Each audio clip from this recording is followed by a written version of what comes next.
Aloha guys, this is Scuba Chris. What happens when your favorite grinder, this is my favorite one here, my McCormick grinder, runs out of sea salt, crystallized sea salt? There's nothing left, okay? Do you throw it away?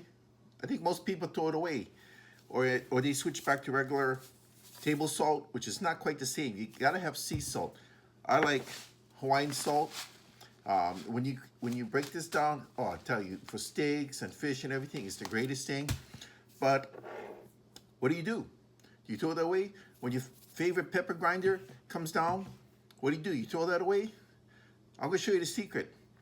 There is no such thing as threading it right or left to take it off.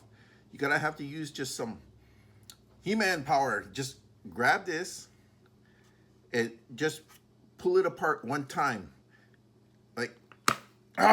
Like that. Okay. No big secret.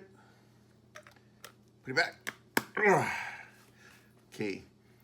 Okay, for you ladies that are wives or girlfriends, make sure you find your husband or boyfriend. Just have them do this. That's it. So what I do is I get my favorite type of sea salt, which is my Hawaiian salt crystals. Get my bottle. Fill it up, but not all the way. Maybe about 7/8 of the way. It's good enough. Then, there.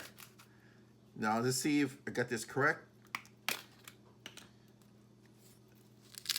Look at that. Perfect. So don't throw this away. Hold on to it because it's reusable. Same as your McCormick pepper. Trust me, you save a lot of money this way. At first, I didn't know that. I threw it away and I go, hey, this is getting kind of expensive. Just a little elbow grease and you can do this.